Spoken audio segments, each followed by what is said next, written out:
નમસ્કાર દોસ્તો, ફરી એક વખત આવી ગયો છું તમારી સમક્ષ કાયદાની જાણકારી માહિતી લઈને. આપણે બધા છાપામાં વાંચીએ, ટીવીમાં જોઈએ અથવા હિન્દી ફિલ્મોમાં આપણે જોતા હોઈએ એટલે આપણને એમ લાગે કે રિમાન્ડ મેળવ્યા તો બાબુ આ વખતે પોલીસ બરાબરનો ડૂચા કાઢી નાખશે. અને હિન્દી ફિલ્મોમાં તો આમ રિમાન્ડ મળે એટલે આપણે બધા ફિલ્મોમાં જોયું છે, આમ કોઈકને ઊંધો ઉડાવે ને બરફ ઉપર સુવડાવે ને ધોકા મારે ને પટ્ટા મારે ને આપણને એમ થઈ જાય કે બાપુ રિમાન્ડ મળ્યા છે તો હવે તો બચે. તો ખરેખર રિમાન્ડમાં હોય શું? પોલીસ જ્યારે આપણા રિમાન્ડ, આમ તો શું કામ રિમાન્ડ મેળવે છે? રિમાન્ડ મેળવીને શું કરવું હોય છે પોલીસે? કોર્ટ શું કામ રિમાન્ડ આપે છે? કેટલા દિવસના આપે? રિમાન્ડ આપે તો મારે કે ના મારે? તો હિન્દી ફિલ્મોમાં આપણે જે કંઈ જોઈએ છીએ એવું જ ખરેખર કાયદામાં છે કે કંઈક અલગ છે? છાપામાં વાંચીએ છીએ, ટીવીમાં જોઈએ છીએ એવું જ કંઈ કાયદામાં છે કે અલગ છે? એ જાણવાનો સમય આવી ગયો છે અને તમારો ભાઈ આવી ગયો છે ગોપાલ ઇટાલિયા તમને જણાવવા માટે. 1 થી સવા કલાક જેટલો લાંબો આ વિડીયો હોઈ શકે છે. એટલે જો તમારી પાસે આખો વિડીયો એક સાથે સાંભળવાનો સમય હોય તો જ વિડીયો જોજો. ટુકડે જોશો તો યાદ નહીં રહે, ભૂલાઈ જશે, અથવા જે સમજવા જેવું છે ને એ એક ક્રમમાં નહીં સમજાય. એટલે સવા કલાક જેટલો વિડીયો લાંબો બની શકે છે. એટલે સવા કલાકનો સમય કાઢીને જોશો એવો આગ્રહ રાખું છું. આજના વિડીયોનું ટાઇટલ છે કે રિમાન્ડમાં પોલીસ માર મારી શકે કે કેમ? હજારો લોકોને આ સવાલ છે, કેમ કે રિમાન્ડ લે એટલે બધાને ડર લાગે છે કે હવે તો પોલીસ ગોબા પાડી દેશે બરાબરના. જાણીશું આપણે કે ખરેખર શું થાય. તો રિમાન્ડ જાણો, પોલીસ રિમાન્ડ વિશે સંપૂર્ણ કાયદાકીય માહિતી તમારા ભાઈ ગોપાલભાઈ ઇટાલિયા પાસેથી. આપણે ગઈ વખતે એફઆઈઆર વિશે જાણકારી મેળવી લીધી છે કે ભાઈ એફઆઈઆર એટલે શું, એફઆઈઆર ક્યારે નોંધાય, કેમ નોંધાય, બધી વાતચીત થઈ ગઈ છે. પણ હવે માની લો કે કોઈ પોલીસ સ્ટેશનની અંદર એફઆઈઆર થઈ ગઈ, લખાઈ ગયું કે ભાઈ રમેશભાઈ નામના વ્યક્તિએ છે એ મગનભાઈ નામના વ્યક્તિને માર માર્યો, ધોકો માર્યો, હવામાં ફાયરિંગ કર્યું અને ખિસ્સામાંથી મોબાઈલ લૂંટીને ભાગી ગયા. આવી એફઆઈઆર લખાઈ ગઈ એટલે પોલીસ શું કરે કે તપાસ ચાલુ કરે કે ભાઈ જે એફઆઈઆર લખાઈ છે એ ખરેખર સાચી છે, ખોટી છે, બન્યું છે, નથી બન્યું, શું બન્યું, કેટલું બન્યું, કેમ બન્યું, ક્યારે બન્યું, એ બધી તપાસ ચાલુ કરે. ચાલુ થઈ જાય તપાસ કોઈ પણ એફઆઈઆર થઈ ગયા પછી, તો એની પ્રાથમિક તપાસ એટલે શરૂઆતના 2, 3, 4, 5 કે 10, 15 દિવસ પોલીસનો જેવો મૂડ અને જેવી પોલીસની ઈચ્છા એ પ્રમાણે પ્રાથમિક તપાસ દરમિયાન એફઆઈઆરમાં કેસની હકીકત એટલે શું ઘટના બની છે, મારામારી, ગાળાગાળી, લાફાલાફી, ફાયરિંગ, ખૂન, શું બન્યું છે, કેસની હકીકત જોવે, એની ગંભીરતા જોવે, એના કેટલા પુરાવાઓ એફઆઈઆરના સમયગાળા દરમિયાન પુરાવા કેટલા રજૂ થયા છે અને ગુનાનો પ્રકાર કેવો છે, cognizable, non cognizable, bailable, non bailable, compoundable, non compoundable, આપણે જે ભણ્યા હતા એ. તો એ બધાના આધારે છે એ પોલીસ આરોપીની ધરપકડ કરે. હવે ધરપકડ કરે એટલે આપણને એમ થાય કે ધરપકડ એટલે કેવી રીતે પકડે એમ. મોટાભાગે આપણને એવું લાગે છે કે પોલીસ સ્ટેશનથી ફોન આવે કે તમારું એક નિવેદન લખાવવાનું છે, પોલીસ સ્ટેશન આવી જાજો. પોલીસ સ્ટેશન જઈએ એટલે પોલીસ આપણને સવારથી સાંજ સુધી બેસાડી રાખે, બીજા દિવસે બેસાડી રાખે, ત્રીજા દિવસે. એવી રીતે પોલીસ ફોનથી બોલાવે, રૂબરૂમાં બોલાવે અને પછી આખો દિવસ પોલીસ સ્ટેશને બેસાડી રાખે. કાયદા પ્રમાણે ધરપકડ નથી, એ તો એક માનસિક કે બીજી ત્રીજી રીતે પરેશાન કરવાની પદ્ધતિ છે, એ કાયદાકીય રીતે યોગ્ય નથી. તો પોલીસ ફોનથી બોલાવે ને બેસાડી રાખે પોલીસ સ્ટેશનના બાકડા પર બેસાડે, ખુરશીમાં બેસાડે કે લોકઅપમાં બેસાડે, એ ધરપકડ નથી. પોલીસ સ્ટેશનથી સમન્સ મોકલે, ઘણી વખત નોટિસ આવે, સમન્સ આવે આપણને કે તમારે આ પોલીસ સ્ટેશને હાજર થવાનું છે આટલા વાગ્યે. પછી એ સમન્સ આપણે વાંચીએ એટલે ડર લાગે થોડોક ને જઈએ પોલીસ સ્ટેશન તો આપણને લોકઅપમાં બેસાડી દે અથવા બેસાડી રાખે આખો દિવસ. એ પણ ધરપકડ નથી. પોલીસ સ્ટેશનથી સમન્સ આવે કે નોટિસ આવે, તમે ત્યાં જાઓ ને આખો દિવસ બેસાડી રાખે લોકઅપમાં, ખુરશીમાં કે જમીન પર, એ ધરપકડ નથી. પોલીસ સ્ટેશનથી બોલાવે અને પછી ત્યાં ડરાવે, આમ કરી નાખું, તેમ કરી નાખું ને આપણને બેસાડી રાખે, એ ધરપકડ નથી. ઘણી વખત એવું થાય કે પોલીસ આપણને પોલીસ સ્ટેશન બોલાવે, પછી 1 દિવસ, 2 દિવસ, 3 દિવસ, 4 દિવસ સુધી પોલીસ સ્ટેશન બેસાડી રાખે, લોકઅપમાં પૂરી દે. આપણને એમ થાય આપણી ધરપકડ થઈ ગઈ, પણ ધરપકડ નથી થઈ. ધરપકડ કોને કહેવાય એ સૌથી પહેલા આપણે જાણવું પડે, કેમ કે ધરપકડ થાય તો જ રિમાન્ડ થાય. ધરપકડ જ નહીં થાય તો રિમાન્ડનો પ્રશ્ન જ ક્યાંથી આવ્યો? તો હવે આપણે ધરપકડ વિશે જાણીએ. ધરપકડની અંદર શું આવે કે પોલીસ સ્ટેશને તમે જાઓ અને ધારો કે તમારા વિરુદ્ધમાં કોઈ એફઆઈઆર લખાઈ છે અને પોલીસ હવે તમારી કાયદેસરની કાયદામાં લખ્યા પ્રમાણેની ધરપકડ કરવા માંગે તો સૌથી પહેલા એને એરેસ્ટ મેમો ભરવો પડે. એરેસ્ટ મેમો જે છે આ એરેસ્ટ મેમો એટલે શું આવે? એક પ્રિન્ટેડ કોરું કાગળ આવે, સફેદ કાગળ આવે, એની અંદર બધું લખેલું હોય. એની અંદર શું લખ્યું હોય કે સૌથી ઉપર લખ્યું હોય કયા પોલીસ સ્ટેશનનું આ એરેસ્ટ મેમો છે. મતલબ માનો કે ગોપાલભાઈ ઇટાલિયાની ધરપકડ કરવાની હોય તો કયા પોલીસ સ્ટેશનમાં કરવાની છે, તો પોલીસ સ્ટેશનનું નામ આવું લખ્યું હોય. પછી અહીંયા એનું સામે નામ લખ્યું હોય કે ભાઈ સુરત પોલીસ સ્ટેશન. પછી કયા ગુનાની કલમ છે અને ગુનાનો નંબર, સોરી અહીંયા છે ગુનાનો રજિસ્ટર નંબર એટલે FIR નંબર લખ્યો હોય એમાં. પછી કયા ગુનાની અંદર છે, કઈ કલમ છે એ લખ્યું હોય એરેસ્ટ મેમોમાં. ધરપકડની તારીખ લખેલી હોય, ધરપકડનો સમય લખેલો હોય. જ્યારે આપણે પોલીસ સ્ટેશન જઈએ અને પોલીસ કોઈ કાગળ ઉપર આપણી સહી લે કે તમે સહી કરી દો, ત્યારે એ કાગળ ખાસ વાંચવાનું. વાંચ્યા વગર જિંદગીમાં સહી નહીં કરવાની. ઓછું હેરાન થવું હોય તો ઘણી વખત પોલીસ આપણને ડર બતાવે, સહી કરી દે નહીતર તને પાસા કરી નાખીશ, જેલમાં પૂરી દે, સહી કરી દે અહીંયા. જો તમે પોલીસ કે એમ સહી કરી દેશો તો વગર પાસાએ તમે હેરાન થશો. પણ તમે આખું કાગળ વાંચીને જોઈને જાણીને તમારું મન એમ કે બરાબર છે પછી સહી કરશો તો હેરાન નહીં થાવ. એટલે હંમેશા વાંચવાનું. એરેસ્ટ મેમો ઉપર જ્યારે તમારી સહી લે પોલીસ ત્યારે અને ત્યારે જ તમારી ધરપકડ થઈ ગણાય. તો આપણને કેમ ખબર પડે કે મારી ધરપકડ થઈ, તો એરેસ્ટ મેમો પર આપણી સહી લેવામાં આવે. આરોપીની જેની ધરપકડ થતી હોય એની સહી લેવામાં આવે. અને એ સહી લેવા વાળો જે કાગળ હોય એમાં બે વસ્તુ ખાસ ધ્યાન રાખવાની. ધરપકડની તારીખ તમે સહી કરો એ પહેલા લખેલી હોવી જોઈએ અને ધરપકડનો ટાઈમ પણ તમે સહી કરો એ પહેલા લખેલો હોવો જોઈએ. ઘણી વખત શું થાય, પોલીસ આપણને પોલીસ સ્ટેશન સવારે 10 વાગે બોલાવે, આપણે 10 વાગે જઈને બેસી જઈએ, પછી 11:30 પોલીસ આપણને કાગળ આપે કે લે ભાઈ આમાં સહી કરી દે. એટલે આપણે વાંચીને કે વાંચ્યા વગર પોલીસના ડરના કારણે સહી કરી દઈએ. એ સહી શેના ઉપર કરી હોય, એરેસ્ટ મેમો ઉપર આપણે સહી કરતા હોઈએ. હવે એરેસ્ટ મેમોમાં આપણી સહી લેતી વખતે ધરપકડનો સમય લખેલો હોય નહીં. આપણે પોલીસ સ્ટેશને ગયા 10 વાગ્યે, સહી કરી 11 વાગ્યે. પોલીસે ધરપકડનો ટાઈમ જે છે એ નાખ્યો એરેસ્ટ મેમો પર, પેનથી લખ્યો રાત્રે 9 વાગે. તો આપણી ધરપકડ થઈ ગણાય કેટલા વાગે, રાતના 9 વાગે. સવારે 10 વાગે આવ્યા છીએ પણ એનો કોઈ પુરાવો નથી. આપણે જ્યારે સહી કરી એમાં પોલીસે 9 વાગ્યાનો ટાઈમ નાખ્યો, એનો મતલબ એમ કે પોલીસે આપણને રાતના 9 વાગ્યે પકડ્યા છે.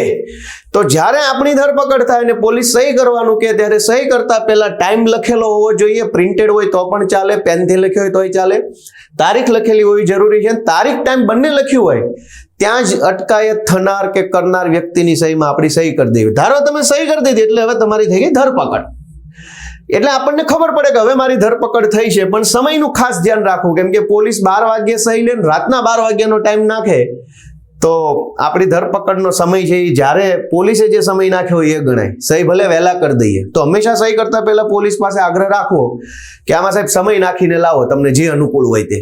સમય લખેલો છે પછી જ હું સહી કરીશ. તો હવે જ્યારે આપણી ધરપકડ થાય તો કાયદામાં જોગવાઈ છે કે આપણી ધરપકડ થાય એની જાણ આપણે જે વ્યક્તિનું નામ આપીએ, સગા, વાલા, મિત્ર, પરિચિત, ભાગીદાર, બેન, ભાભી, ભાઈ, જે બી, પોલીસની જવાબદારી છે કે કોઈ એક વ્યક્તિ આપણા કુટુંબનો, આપણે જે કહીએ એક વ્યક્તિને ફોનથી કે રૂબરૂમાં જાણ કરવી કે તમારા માણસને અમે એરેસ્ટ કરી લીધો છે. કાયદાની જોગવાઈ છે. એટલે એરેસ્ટ મેમોની અંદર જ આપણી સહી પછી નીચે આરોપી જેની ધરપકડ થઈ હોય એના સગા કે એના મિત્ર કે એના કોઈ પરિચિતની સહી પણ હોવી જોઈએ. ધારો કે આ સહી જે છે એ સગા નથી કરતા, કેમ કે પોલીસ સ્ટેશને સગા તો હાજર ન હોય, કોઈ મિત્ર હાજર છે, કોઈ દોસ્ત છે, કોઈ પાર્ટનર છે, તો પોલીસે એને જાણ કરી કે ભાઈ તમારા ભાઈબંધને અમે એરેસ્ટ કર્યો છે. તો એ ભાઈબંધ હાજર હોય એટલે એ એરેસ્ટ મેમોમાં ભાઈબંધ પણ સહી કરી દે કે હા મને ખ્યાલ છે. તો જો સગાએ સહી કરી હોય તો કોઈ વાંધો નથી.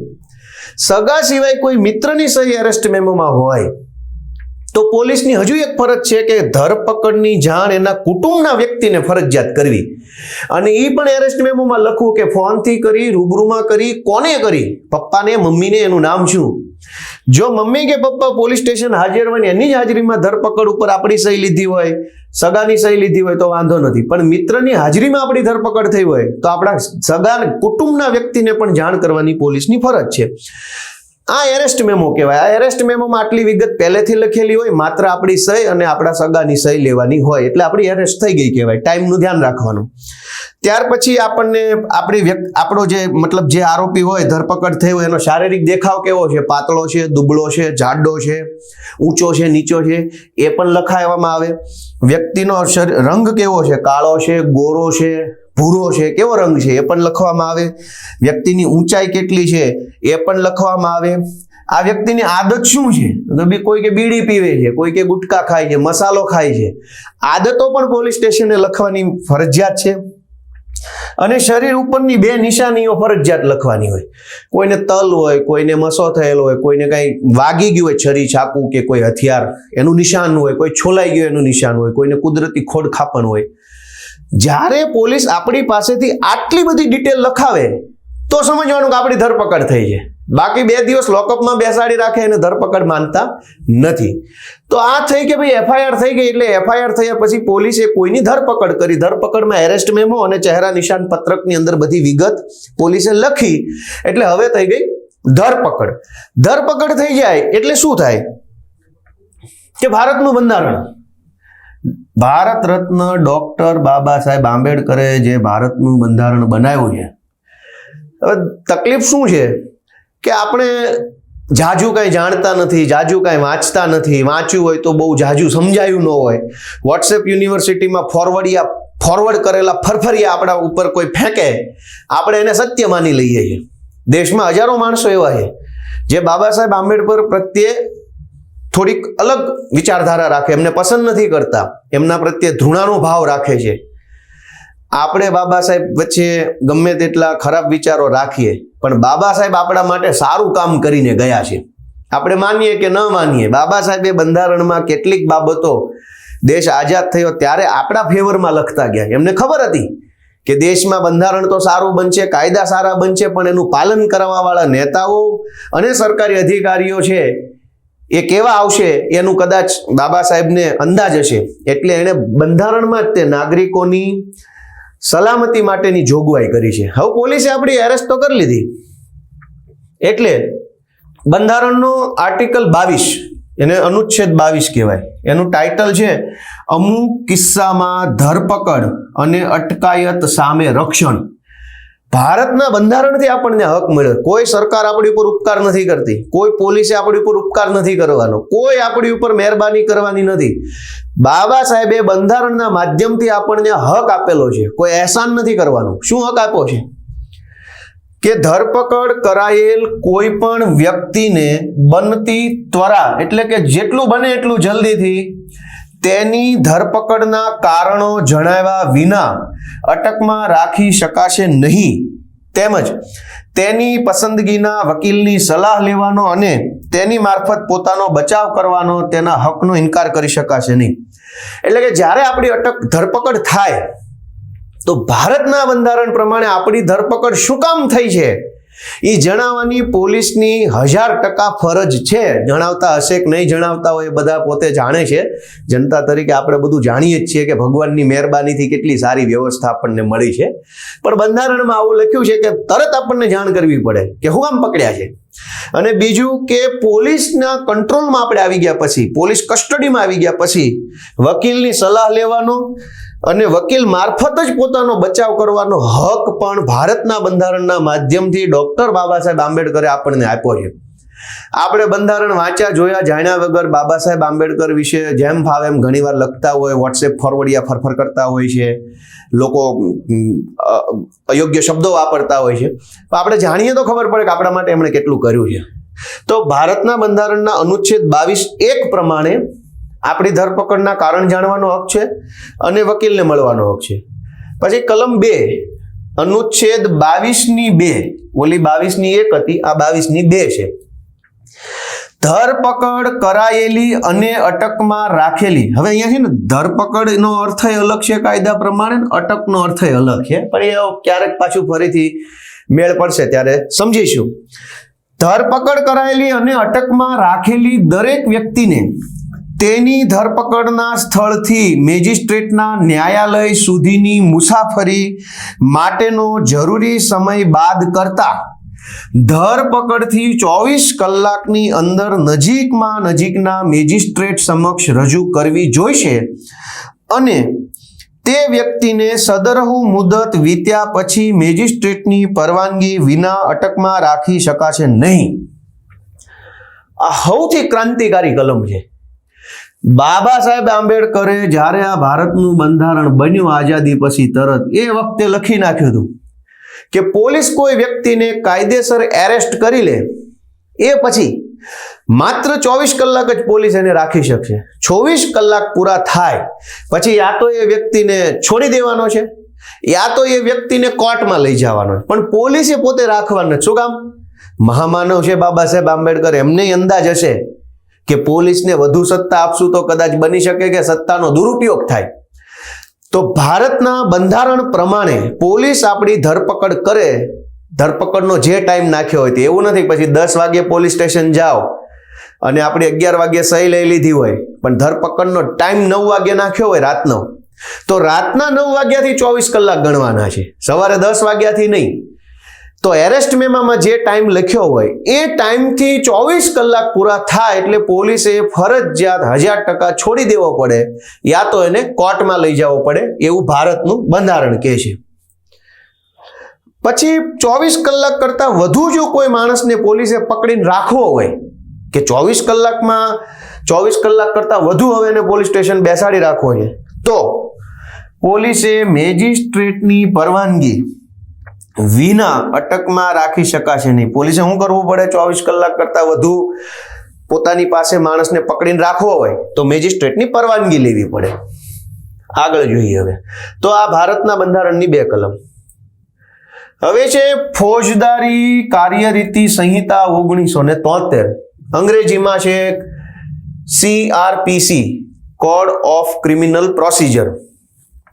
એમાં કલમ નંબર 57 છે. અહીંયા પેનનો કલર આ છે કલમ 57.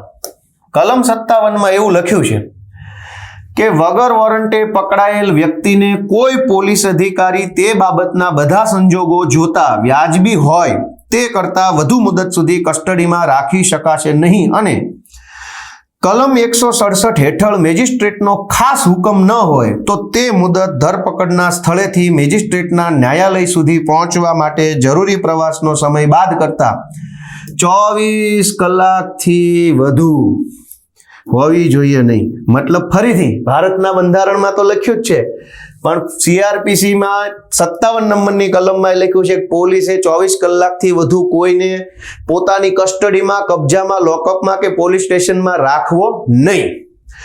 24 કલાકથી વધુ જો રાખવો હોય તો બંધારણમાં શું લખ્યું છે? મેજિસ્ટ્રેટની પરવાનગી લેવી.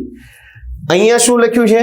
જો 24 કલાક કરતા વધુ સમય પોલીસ સ્ટેશનમાં માણસને રાખવો હોય પોલીસે તો કલમ 167 હેઠળ મેજિસ્ટ્રેટનો ખાસ હુકમ. આ મેજિસ્ટ્રેટનો ખાસ હુકમ એટલે રિમાન્ડ કાયદાની ભાષામાં. 167 હેઠળ મેજિસ્ટ્રેટ હુકમ કરે એને જ આપણે રિમાન્ડ કહેવાય. એટલે આપણે હવે એટલું સમજ્યા છીએ અહીં સુધીમાં કે જે માણસની ધરપકડ થાય એને ભારતના બંધારણ પ્રમાણે અને CRPC કલમ 57 પ્રમાણે 24 કલાક કરતા વધુ પોલીસ રાખી શકે નહીં. એટલે હવે પ્રશ્ન આવ્યો કે 24 કલાક કરતા વધુ એ માણસને પોલીસે પોતાના કબજામાં, ધરપકડમાં રાખવો હોય તો શું કરવું પડે? એને આગળ જાણીએ. ફરીથી આપણે બાબા સાહેબને યાદ કરશું.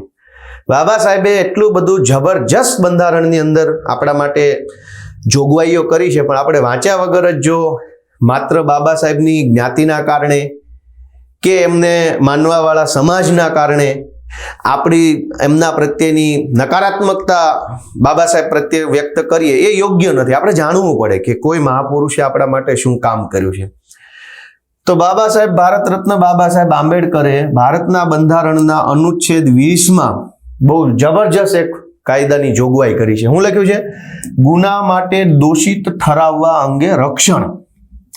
એમને એ વખતે ખબર હતી કે ભાઈ પોલીસ ગમે ને ગમે એ ખોટા ગુનામાં પૂરી દેશે, કોઈ પણ ખોટા ચાર્જ લગાવી દેશે, ખોટી FIRઓ થશે, ખોટી રીતે સજાઓ આપી દેવામાં આવશે, એવું એમને લાગતું. એમને ખબર હતી કે બની શકે કે કાયદો સારો હોય પણ કાયદાનું પાલન કરાવવા વાળો નેતા કે અધિકારી ખરાબ હશે તો કાયદાનો દુરુપયોગ કરશે. એટલે કાયદાના દુરુપયોગની સામે વ્યક્તિને રક્ષણ આપવાની જોગવાઈ બાબા સાહેબે બંધારણમાં કરી છે. શું લખ્યું છે? અનુચ્છેદ 20(1) છે. આની વિશે હું અત્યારે ડિટેલમાં નથી જતો, જરૂરી તો છે પણ છતાંય બીજી વખત સમજીશું. અનુચ્છેદ 20(2) એવું કહે છે કે એક જ ગુના માટે કોઈ પણ વ્યક્તિ ઉપર એકથી વધુ વાર કામ ચલાવીને તેને શિક્ષા કરી શકાશે નહીં. આ બાબા સાહેબે બંધારણમાં લખેલું છે. આપણે ઘણી વખત જોઈએ છે કે કોઈ ઘટના બને એટલે ગેંગ આવે, 50, 20, 50, 100 પોલીસ સ્ટેશનોમાં અરજી આપી આવે એક જ બાબતની. ધારો કે ટીવીમાં કોઈ ભાઈ બોલ્યા અને બોલવામાં કંઈ મિસઅન્ડરસ્ટેન્ડિંગ થઈ ગયું તો 50 FIR કરાવી નાખું, આખા ગુજરાતમાં FIR કરાવી નાખું. એટલે આ ભાઈ શાંતિ રાખો, બંધારણ વાંચો ને પછી તમે આ બધી કરજો મોટી મોટી વાતો. ચોખ્ખું લખ્યું છે કે એક ગુના માટે એક જ વખત સજા મળે આખા ભારતમાં. ગુજરાતમાં ધારો કે કોઈ વ્યક્તિએ કે દિલ્હીમાં કોઈ વ્યક્તિએ ફેસબુક ઉપર કોઈ બીજા વ્યક્તિ વિશે ઘસાતા શબ્દો બોલ્યા, ધારો કે મુખ્યમંત્રી વિશે કોઈ ગાળો બોલ્યું વોટ્સએપમાં, તો આખા ભારતમાં એની FIR ન થાય. આખા ભારતમાં કોઈ પણ એક જગ્યાએ FIR થાય અને એક જ જગ્યાએ કેસ ચાલે ને એક જ વખત સજા મળે. પછી આ તો બધી ગેંગ તૂટી પડે કે અહીંયા ફરિયાદ લખાવો, અહીંયા ફરિયાદ લખાવો, ત્યાંય ફરિયાદ લખાવો, આખા ગુજરાતમાં એટલા કેસ કરી નાખો કે આ માણસ ગાંડો થઈ જવો જોઈએ. ગાંડા ભાઈ તમે થઈ જશો, આ બધું રહેવા દો. કાયદો વાંચો કે એક ગુના માટે આખા ભારતમાં એક જ વખત સજા કરી શકાય, એક જ કેસ, એક જ ટ્રાયલ. પછી બાબા સાહેબ આંબેડકરે સૌથી શાનદાર જોગવાઈ, જબરજસ્ત, એમના કેટલા 100 વર્ષ આગળનું એ વિચારી શકતા હશે તો એણે આવું લખ્યું હોય. બંધારણના અનુચ્છેદ 20ની પેટા કલમ 3 ખંડ 3 એટલે આને આપણે એમ વાંચીએ કે અનુચ્છેદ 20(3) 20(3) એવું કહે છે કે કોઈ ગુનાનો આરોપ મુકાયેલ હોય એવી કોઈ વ્યક્તિને પોતાની વિરુદ્ધ સાક્ષી બનવાની ફરજ પાડી શકાશે નહીં. આજના આખા વિડીયોનો જવાબ બંધારણથી મળી ગયો. બંધારણ એમ કહે છે કે ભાઈ કોઈની ઉપર ચોરીનો આરોપ લાગી ગયો, પોલીસ એને પકડ્યો, પછી પોલીસ એ જ ભાઈની વિરુદ્ધમાં જે વાત જતી હોય એવી કબૂલાત કરવા માટે ફરજ નહીં પાડી શકે, માર નહીં મારી શકે, ગાળો નહીં બોલી શકે, ત્રાસ નહીં આપી શકે, હેરાન નહીં કરી શકે. મતલબ કોઈ વ્યક્તિને આરોપી તરીકે પકડ્યો છે પોલીસે તો એની પોતાની જ વિરુદ્ધનું હોય એવું નિવેદન લખાવવા માટે, એવી વાત કહેવા માટે બળજબરી નહીં કરી શકે. એટલે કે વ્યક્તિને ભારતના બંધારણ પ્રમાણે મૂંગા રહેવાનો અધિકાર મળ્યો છે. આ સૌથી મહત્વની, ગંભીર, એકદમ જાનદાર, જબરજસ્ત, મસ્ત જોગવાઈ બાબા સાહેબે આપણા માટે બંધારણમાં કરી છે કે પોલીસ તમને ફરજ નહીં પાડી શકે કે તમે તમારા જ વિરુદ્ધનું કંઈક બોલો. એનો હું દાખલા આપીશ આગળ હમણાં. ટૂંકમાં અત્યાર સુધીમાં આપણે એવું જાણ્યું કે ભારતના બંધારણ પ્રમાણે પોતાની ધરપકડના કારણો જાણવાનો આરોપીને કે ધરપકડ થનાર વ્યક્તિને હક છે. પોતાના મનપસંદ વકીલની સલાહ અને મદદ લેવાનો બંધારણ પ્રમાણે હક છે. એક ગુનામાં માત્ર એક જ સજાની જોગવાઈ છે અને ભારતના બંધારણ પ્રમાણે મૂંગા રહેવાનો અધિકાર પોલીસ સમક્ષ, રાઇટ ટુ રિમેન સાયલેન્ટ, કાંઈ નથી બોલવું, મૂંગા, મૌન વ્રત, એ અધિકાર ભારતના બંધારણથી મળેલો. જરૂરી નથી કંઈ કહેવું જ નથી કહેવું. અને સુપ્રીમ કોર્ટના વખતના આદેશ પ્રમાણે અને વિવિધ કાયદા પ્રમાણે તમારી ઉપર કોઈ ગુનાનો આરોપ હોય અને પોલીસ તપાસમાં તમને પોલીસ એરેસ્ટ કરે અને તમે મૂંગા રહ્યો, બિલકુલ સાયલેન્ટ, તો એ ગુનો નથી. એના કારણે તમને આરોપી માની લેવામાં નહીં આવે કોર્ટ દ્વારા. પોલીસ ભલે માની લે પણ કોર્ટ નહીં માને. હવે આપણે સમજીએ કે પોલીસ કસ્ટડી એટલે શું.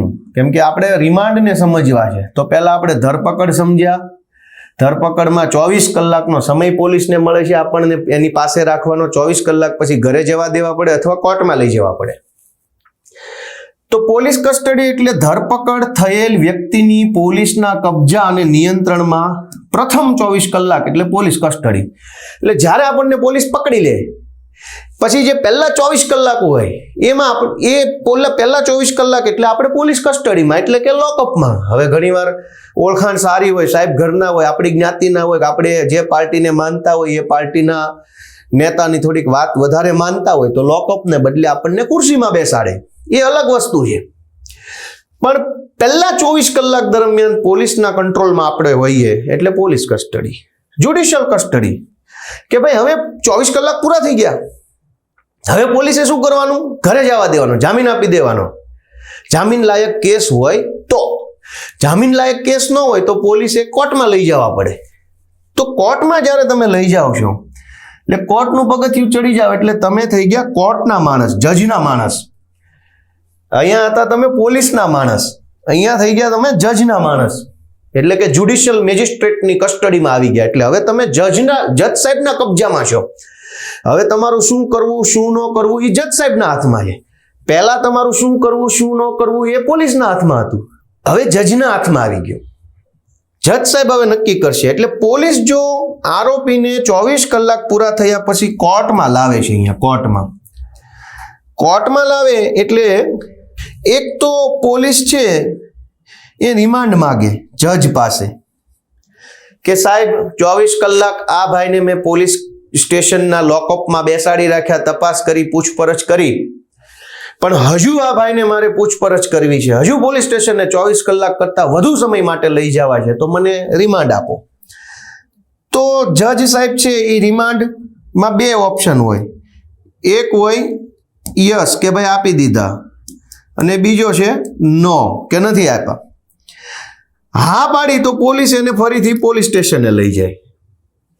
જેમ કે હું તમને સમજાવું કે આ અદાલત છે, જજ સાહેબ બેઠા છે, અહીંયા જજ છે, અહીંયા પોલીસ છે કોર્ટની અંદર, અને અહીંયા આરોપી છે, આ પિંજરામાં આરોપી અને એના વકીલ બે ઉભા. હવે પોલીસે જજ સાહેબને કીધું કે મને રિમાન્ડ આપો, જજ સાહેબે કીધું કે આપી દીધા. તો પોલીસ છે આ આરોપીને પોલીસ સ્ટેશને લઈને વહી જશે. ધારો કે પોલીસે કીધું રિમાન્ડ આપો, જજ સાહેબે કીધું નહીં, તો જજ સાહેબ પાસે બે રસ્તા છે કે હવે એ ભાઈને જામીન આપી દો, છોડી દો ભાઈ, તો હવે રિમાન્ડ નથી આપવા. તો રિમાન્ડ નહીં આપે એટલે આ ભાઈનો કબજો તો જજ પાસે છે, જ્યુડિશિયલ કસ્ટડીમાં છે. તો જજ સાહેબ કહે છે જામીન આપી દો. જામીન નથી આપવા, રિમાન્ડ નથી આપવા, તો આ ભાઈને જેલમાં મોકલી દો. એટલે કે જ્યારે પોલીસ 24 કલાક પૂરા થાય અને કોર્ટમાં લઈ જાય ત્યારે યા તો જો પોલીસ રિમાન્ડ ન માગે તો જામીન મળે, જામીન ન મળે તો જેલમાં જવું પડે, અને રિમાન્ડ માગે તો હા પાડે તો પોલીસ સ્ટેશન લઈ જવાના, ના પાડે તો જામીન મળે, જામીન ન મળે તો જેલમાં જવું પડે.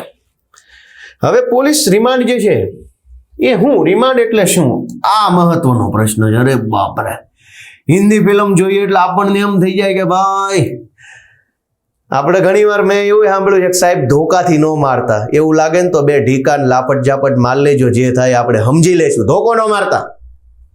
ને બીજો માણસ આવે કે સાહેબ પટ્ટો ન મારતા, ધોકાથી ભલે મારો, જે આપણે હશે સમજી લઈશું. આવું બધું છાપામાં ટીવીમાં આવે છે. મેં નોકરી કરી છે, મને ખબર છે, બધાને ખબર છે. એટલે ઘણાને એવો પ્રશ્ન છે કે રિમાન્ડ દરમિયાન ધોકાથી મારવાના હોય, પટ્ટાથી મારવાના હોય, કે સુવડાવીને મારવાના હોય, કે બેસાડીને મારવાના હોય. આવો પ્રશ્ન મને કોઈએ કાલે મેં ફેસબુકમાં પૂછ્યું તો લખ્યો કે શેનાથી મારવાના હોય. કોઈ એવો પ્રશ્ન પૂછ્યો કેટલો માર મારી શકે, તો હવે એનો જવાબ આપણે જાણીએ. આમ તો બધા જાણે જ છે કે ગાંધીજીના આશીર્વાદ લઈને પોલીસ સ્ટેશન જાય તો ઘણી વખત નોય મારે, અને આશીર્વાદ ન હોય તો બે ધોકા એક્સ્ટ્રા મારે. પણ એ પ્રેક્ટિકલ વાત છે. કાયદો શું કે છે અહીંયા જાણવાનું. તો આપણે હમણાં અગાઉ વાંચ્યું એમ કે 24 કલાક પૂરા થાય એટલે કોર્ટમાં લઈ જવાના. CRPCની કલમ 57માં વાંચ્યું આપણે હમણાં આગળ, અને એમાં લખ્યું હતું કે 24 કલાક પછી વધારાની કસ્ટડી જોતી હોય તો CRPC 167 પ્રમાણે મેજિસ્ટ્રેટની પરવાનગી. તો CRPC 167 કલમ નંબર 167 એની કલમ નંબર 167(1) એનું ટાઇટલ શું છે કાયદામાં કે 24 કલાકમાં પોલીસ તપાસ પૂરી ન થઈ શકે ત્યારે કાર્યરીતિ. એટલે કે જો પોલીસને એવું લાગે, હવે આમાં કોઈ કાયદો નથી, કે શું કામ લાગે ને શું કામ ન લાગે. પોલીસનો મૂડ, પોલીસની ઈચ્છા, પોલીસની મરજી, પોલીસને ઉપરથી જે કાંઈ ફોન આવ્યા હોય, રાજકીય સંબંધો, એ પ્રમાણે પોલીસને લાગે કે 24 કલાકમાં તપાસ પૂરી થઈ શકશે કે નહીં થઈ શકે. એ નક્કી શેના આધારે થાય? કોનો ફોન આવ્યો છે, કયો માણસ છે, શું કેસ છે, 2 પૈસા રળે એવો માણસ છે કે ભિખારી ટાઈપનો માણસ છે. તો એ પ્રમાણે પોલીસને એવું લાગે કે 24 કલાકમાં તપાસ પૂરી થશે કે નહીં થાય. તો જો પોલીસને એમ લાગે કે 24 કલાકમાં તપાસ પૂરી નથી થઈ શકે એમ, તો પોલીસ શું કરે? 24 કલાક પછી કોર્ટમાં લઈ જાય અને કોર્ટમાં લઈ જઈને સાહેબને કે, જજ સાહેબને, સાહેબ 24 કલાક પૂરા થઈ ગયા પણ તપાસ તો પૂરી નથી થઈ, તો 167 મુજબ મને રિમાન્ડ આપો. તો શું રિમાન્ડ? કે જ્યારે પણ કોઈ વ્યક્તિને પકડીને કસ્ટડીમાં રાખવામાં આવે અને એમ જણાય કે કલમ 57માં નક્કી કરેલી 24 કલાકની મુદત અંદર પોલીસ તપાસ પૂરી થઈ શકે તેમ નથી અને આરોપ કે માહિતી વજૂદવાળી છે એમ માનવાને કારણો છે, ત્યારે પોલીસ સ્ટેશનના ઇન્ચાર્જ અધિકારીએ અથવા પોલીસ તપાસ કરતા સબ ઇન્સ્પેક્ટર કરતા નીચલા દરજ્જાના ન હોય તે. એટલે રિમાન્ડ માંગવામાં એક ખાસ નિયમ છે કે પીએસઆઈ થી નીચેનો અધિકારી ક્યારે રિમાન્ડ માંગી શકે નહીં. રિમાન્ડ માંગવા માટે ફરજિયાત પીએસઆઈ અથવા એનાથી ઉપરનો કોઈ પણ અધિકારી ચાલશે, પણ પીએસઆઈ થી નીચે નહીં. તો પોલીસ સબ ઇન્સ્પેક્ટર કરતા નીચેની દરજ્જાના ન હોય તે પોલીસ અધિકારીએ આ અધિનિયમમાં હવે પછી ઠરાવેલી ડાયરીમાં, એટલે કેસ ડાયરી, એ વિગતે સમજવા જેવું છે, ક્યારેક સમજાય છે. કેસ ડાયરીમાં સંબંધિત કરેલી નોંધેલી એક નકલ નજીક જ્યુડિશિયલ મેજિસ્ટ્રેટને તરત મોકલવી જોઈએ અને આરોપીને તે સમયે મેજિસ્ટ્રેટ તરફ મોકલી દેવો. CRPC કલમ 167 જે રિમાન્ડ માગવાની કલમ છે એની કલમ નંબર 2, એટલે કે 167(2). હવે એમાં લખ્યું છે કે આ કલમ હેઠળ આરોપીને જેની તરફ મોકલવામાં આવે તે મેજિસ્ટ્રેટ તે કેસની ઇન્સાફી કાર્ય કરવાની હકુમત હોય કે ન હોય, આરોપીને એવા મેજિસ્ટ્રેટને યોગ્ય લાગે તેવી કસ્ટડીમાં રાખવાનો વખતો વખત અધિકાર આપી શકશે. હવે આ શબ્દ મહત્વ, વખતો વખત, આ કાયદાની ભાષા છે યારું, સીધી રીતે સમજાઈ જાય તો હું જોઈએ, સીધી રીતે નહીં સમજાય. હવે જો ને, એવા મેજિસ્ટ્રેટને યોગ્ય લાગે તેવી કસ્ટડી, એટલે આ બધું શું લખ્યું છે? ગુજરાતીમાં છે તો આવું લખ્યું છે, અંગ્રેજીમાં તો શું છે? તો વખતો વખત અધિકાર આપી શકશે. એટલે કે જ્યારે પોલીસ કોર્ટ સમક્ષ આરોપીને લઈ જાય અને રિમાન્ડ માંગે એટલે કોર્ટે નક્કી કરવાનું દેવા કે નથી દેવા આ કલમ. હવે શું થાય કે આરોપીના રિમાન્ડ માંગવામાં એક બહુ સમજવા જેવી પ્રેક્ટિકલ વિષય વસ્તુ છે, કાયદામાં નથી લખી. હવે ધારો કે કોઈ એક જગ્યાએ ચોરી થઈ ગઈ, અથવા ચોરી નથી થઈ, સાચો કેસ ખોટો કેસ છોડી દો, પણ સમજવા માટે કે એક જગ્યાએ ચોરી થઈ, ચોરીની અંદર એક મોબાઈલ ચોરાઈ ગયો અને 20,000 રૂપિયા ચોરાઈ ગયા. પછી પોલીસે ચોરને પકડ્યો, સાચો ચોર પકડ્યો કે ખોટો પકડ્યો, જે પકડ્યો, પકડીને સવારે 10 વાગે પોલીસ સ્ટેશને લાવ્યા અને 11, 12 ને 1 વાગતા સુધીમાં પોલીસને મોબાઈલ પણ ક્યાં મૂક્યો છે એ ચોરે બતાવી દીધું, પૈસા પણ ક્યાં મૂક્યા છે એ ચોરે બતાવી દીધું કે બંને મારા ઘરે કબાટમાં માળિયા ઉપર મેં મૂક્યું છે.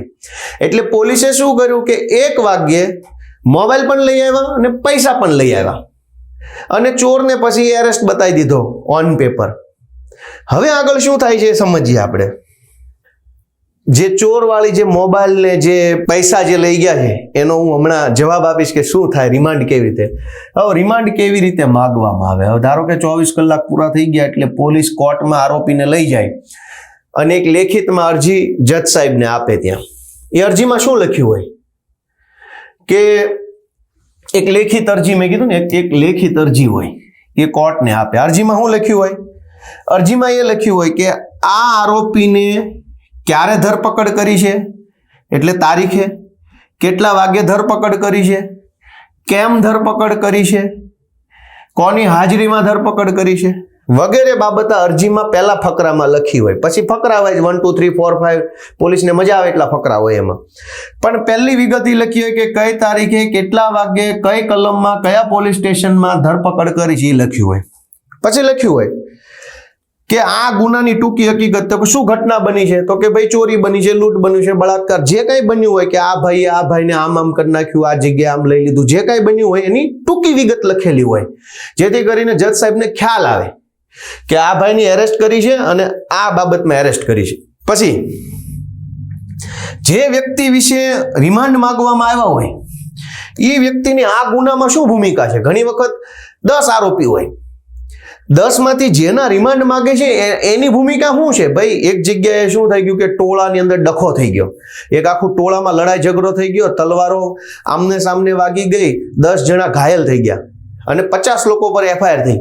તો 50 માંથી જેના રિમાન્ડ માંગવામાં આવે છે એને શું કર્યું એ લખ્યું હોય કે એફઆઈઆરમાં એના વિરુદ્ધમાં તલવાર પકડવાનો, તલવાર લાવવાનો, લાફો મારવાનો, ગાળો દેવાનો શું આરોપ છે. તો એ વ્યક્તિની ગુનાની અંદર કેટલી ભૂમિકા છે.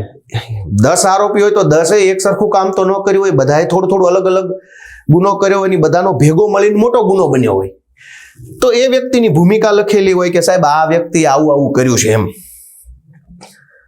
પછી પોલીસે કેટલા દિવસના રિમાન્ડ જોઈએ છે એ લખ્યું હોય કે ભાઈ અમને 10 દિવસ, 12 દિવસ, 13 દિવસ, 8 દિવસ, 9 દિવસના રિમાન્ડ આપો, એ લખેલું હોય.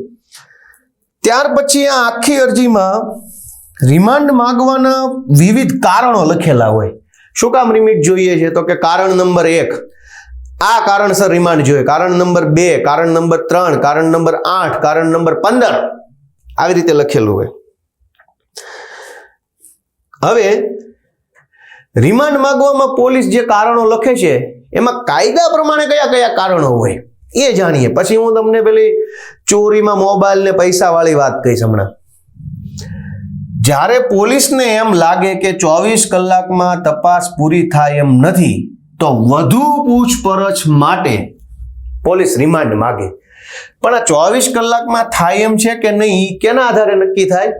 એક તો કેસની કલમો કઈ છે, ખરેખર ઘટના કઈ બની છે, કોના ફોન આવ્યા છે, આ બધા સંજોગોના આધારે નક્કી થાય કે 24 કલાકમાં તપાસ પૂરી થશે કે નહીં થાય.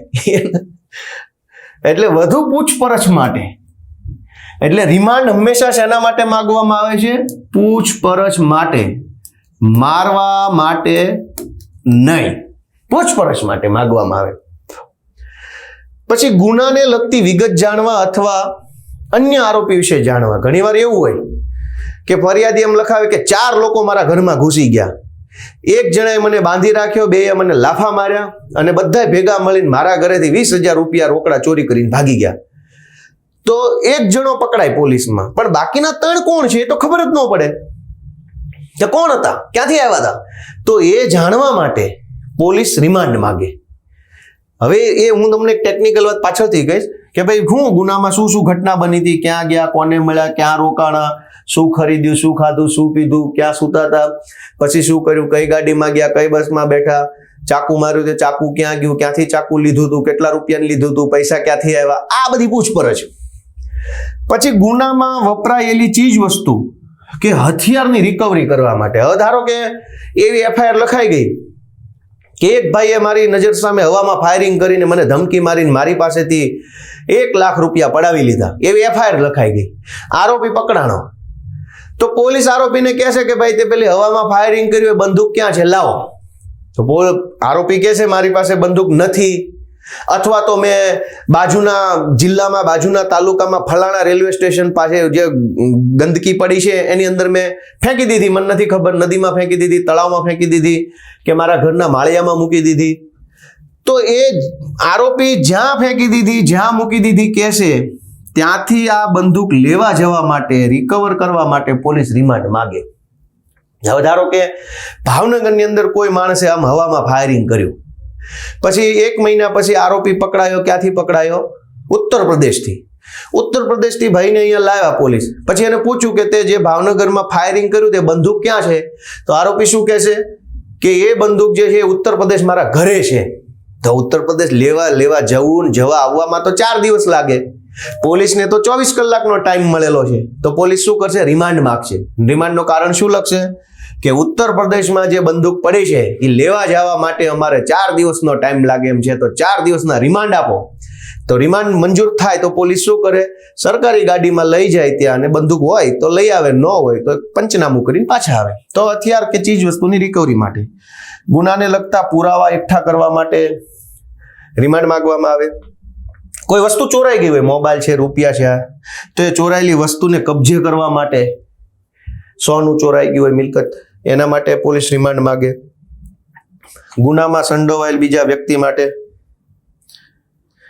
હવે પોલીસ છે એ ક્યારેય પણ માર મારવાની કે 3rd ડિગ્રી કરવાની કે માનસિક ત્રાસ આપવાની મંજૂરી કોર્ટ પાસે માગી શકે નહીં. ભારતમાં એવો કોઈ કાયદો નથી કે પોલીસ છે એ માર મારવાની મંજૂરી કોર્ટ પાસેથી માગી શકે. એટલે કે ક્યારેય કોઈ પોલીસ, ઘણીવાર એવું કહેતા સાંભળ્યા છે કે કોર્ટમાં 14 દિવસની અરજી નાખી છે રિમાન્ડની અને ધોકા મારવાની મંજૂરી માગી છે કોર્ટ પાસે, આવું કહેતા હોય છે. પોલીસ ક્યારેય કાગળ ઉપર લખીને સહી કરીને માર મારવાની મંજૂરી કોર્ટ પાસે માગી શકે નહીં, અને કોર્ટ ક્યારેય જિંદગીમાં માર મારવાની, ત્રાસ આપવાની, હેરાન કરવાની, ગાળો દેવાની મંજૂરી આપી શકે નહીં. પોલીસ માગી શકે નહીં, કોર્ટ આપી શકે નહીં. આ કાયદો છે. એટલે પોલીસ રિમાન્ડ એટલે શું તેને સમજવું હોય તો રીમાઇન્ડ એટલે ભાઈ ગુનો બન્યો પછી હવે આરોપીએ બધું ધરપકડ થાય એટલે એની યાદદાસ્ત તાજી કરો કે ભાઈ શું બન્યું હતું, ક્યાં ગયો હતો, કોને મળ્યો હતો, શું ખાધું હતું, છરો ક્યાંથી લાવ્યો, બંદૂક ક્યાંથી લાવ્યો, પૈસા ક્યાં મૂક્યા, કપડાં ક્યાં ગયા, એ વખતે પહેરાતા, એ સારવાર ક્યાં કરાવી, તને થોડુંક વાગી ગયું તો એ બધું યાદ કરવાનું અને પોલીસને પૂછપરછ દરમિયાન જણાવવાનું. એનું નામ રીમાઇન્ડ, એટલે એને આપણે રિમાન્ડ કહીએ. હવે આપણે પેલી વાર્તા ઉપર આવી જઈએ. પોલીસ જ્યારે રિમાન્ડ માગે ત્યારે ધારો કે એક ચોરી થઈ, ચોરીની અંદર મોબાઈલ ચોરાઈ ગયો, મેં તમને કીધું એમ, અને 20,000 રૂપિયા ચોરાઈ ગયા. પછી પોલીસે ચોરને પકડ્યો. ઘટના સાચી છે કે ખોટી છે એ બધાય પોતપોતાની ઘટનામાં વિચારી લેવાનું. સવારે 10 વાગ્યે પોલીસ સ્ટેશને ચોરને લાવ્યા. પોલીસે 1 વાગ્યે એરેસ્ટ મેમો ઉપર એની સહી કરાવી, એટલે 1 વાગ્યાનો ધરપકડનો ટાઈમ થઈ ગયો. એટલે 1 વાગ્યાથી 24 કલાક પછી એને લઈ જશે કોર્ટમાં. પણ 10 વાગ્યે જ્યારે કોર્ટમાં લાવ્યા તો 10 વાગ્યે એને પોલીસ સ્ટેશન લાવ્યા, એટલે 11 વાગ્યા સુધીમાં પોલીસે 2-4 લાફા માર્યા. એટલે ભાઈ બોલી ગયો કે સાહેબ એ મોબાઈલ અને પૈસા મારા ઘરે કબાટની અંદર મેં મૂક્યા છે. એટલે 2 પોલીસના ડિસ્ટાફના માણસો જઈને મોબાઈલ ને પૈસા લઈ આવશે પોલીસ સ્ટેશને. એટલે 10 વાગ્યે આરોપી પોલીસ સ્ટેશન આવ્યો, 11 વાગ્યે એને સાહેબને કહી દીધું, 12 વાગ્યે મોબાઈલ અને પૈસા પોલીસના હાથમાં આવી ગયા. પણ હવે શું કરે, આ પ્રેક્ટિકલ છે, કાયદામાં આવું કંઈ નથી, પણ આવું થાય દરેક કિસ્સામાં. પોલીસ શું કરે, 1 વાગ્યે એરેસ્ટ બતાવે, 24 કલાક પૂરા થાય એટલે કોર્ટમાં લઈ જાય, કોર્ટમાં રિમાન્ડ માગે કે 4 દિવસના રિમાન્ડ આપો સાહેબ. શું કામ? કે ચોરીમાં આણે 20,000 રૂપિયા ચોર્યા છે, એ ક્યાં મૂક્યા છે એ અમને બતાવતો નથી, તપાસમાં સહકાર આપતો નથી, જુઠ્ઠું બોલે છે, ગોળ ગોળ ફેરવીને વાત કરે છે. અને આ ભાઈએ સાહેબ મોબાઈલ ચોર્યો છે, આ મોબાઈલ ક્યાં મૂક્યો છે એણે એ પણ અમને જણાવતો નથી. તો આ માણસ પાસેથી 24 કલાક દરમિયાન અમે પૂછપરછ કરી, તપાસ કરી, બધું કર્યું, પણ અમને મોબાઈલ વિશે કે રૂપિયા વિશે જાણકારી આપતો નથી. તો સાહેબ આને રિમાન્ડ આપો, અને આને 3 દિવસના 5 દિવસના રિમાન્ડ આપો, અમને મોબાઈલ આની પાસેથી જોતો છે અને પૈસા લેવા છે. એટલે જજ સાહેબ કે વાત સાચી છે ભાઈ, મોબાઈલ ને પૈસા ચોરાયા છે, ચોર આપતો નથી, એટલે જજ સાહેબ 4 દિવસના રિમાન્ડ આપે. રિમાન્ડ થી પાછા લાવે એટલે કાગળ ઉપર રિમાન્ડ મળી ગયા. આરોપી કાગળ ઉપર પોલીસ સ્ટેશન આવે. પછી નવી તારીખમાં પોલીસ 1 દિવસ રૂપિયાની રિકવરી બતાવે, કાગળ ઉપર ઓન પેપર પંચનામું કરીને કે રૂપિયા મળી આવ્યા. પછી 3 દિવસના રિમાન્ડ મળ્યા છે એટલે બીજા દિવસે મોબાઈલની રિકવરી બતાવે કે આજે તો મોબાઈલ પણ મળી ગયો. 3 દિવસના રિમાન્ડ પછી કોર્ટમાં લઈ જાય અને જજ સાહેબને કે જો જજ સાહેબ 3 દિવસમાં મોબાઈલ ને પૈસા બંને મળી ગયું. એકચ્યુઅલમાં પહેલા મળી ગયું હોય. હજારો કિસ્સામાં આવું થાય છે કે પોલીસને બધી ખબર પડી ગઈ હોય છે કે કોણ આરોપી છે, ક્યાંનો છે, ક્યાં મૂક્યું છે, શું, બધું જ હોય, પણ બધું જ ઓન પેપર ન બતાવે. પોલીસ પોતાના કબજામાં, કંટ્રોલમાં કે પોતાના માઇન્ડમાં રાખી લે. પછી રિમાન્ડ માંગતા જાય અને રિમાન્ડ દરમિયાન રિકવરી બતાવે કે આ પૈસા સાહેબ તમે રિમાન્ડ આપ્યા ને એમાં જ આ પૈસા નીકળ્યા. એટલે મોટા ભાગે આવું બધું ઘણીવાર થતું હોય છે. પણ લૂંટ હોય, બળાત્કાર હોય કે અન્ય જઘન્ય ગંભીર અપરાધો હોય એમાં પાછું થોડું કાયદા પ્રમાણે સાચું થતું હોય. હવે સવાલ આવ્યો મસ્ત મજાનો કે પોલીસ ક્યારે અને કયા કયા કિસ્સામાં રિમાન્ડ માગી શકે? શું બધા જ ગુનામાં પોલીસ રિમાન્ડ જરૂરી છે? તો કે ના, બધા જ ગુનામાં રિમાન્ડ માંગવાની કોઈ જરૂર નથી. તમામ ગુનામાં રિમાન્ડ માંગવાની જરૂર હોતી નથી, પરંતુ પોલીસ હંમેશા રાજકીય કારણોસર કે ભ્રષ્ટાચારના કારણોસર કે પોતાની કામગીરી સારી દેખાડવા બિનજરૂરી રીતે ઘણા કેસમાં રિમાન્ડની માંગણી કરતા હોય છે. જરૂર હોય ના તો ક્યાં કોઈ વાંધો જ છે, માગે તો રિમાન્ડ 10 ને 20 દિવસના માગો, જેટલા માગે એટલે એમાં કઈ વાંધો જ નથી. પણ મોટા ભાગે તમામ કિસ્સામાં રિમાન્ડની જરૂર નથી હોતી. ઓલો માણસ મેં કીધું એમ 10 વાગે પકડાનો, 11 વાગે પૈસા આપી દીધા, પણ એ સેમ ડે જો પૈસા રિકવર ઓન પેપર બતાવે તો રિમાન્ડ માંગવાનું કારણ પૂરું થઈ જાય, એટલે પોલીસ રિમાન્ડ માંગે. હવે મોટા ભાગે કેવું થતું હોય છે કે જે કાંઈ આપણને મળ્યું હોય, મેં અહીંયા લખેલું જ છે, જે એક તો રાજકીય કારણોસર રાજકીય ફોન આવે એટલે પોલીસ 10 દિવસ 15 દિવસ 20 દિવસ એવી રીતે રિમાન્ડ માંગતા હોય છે.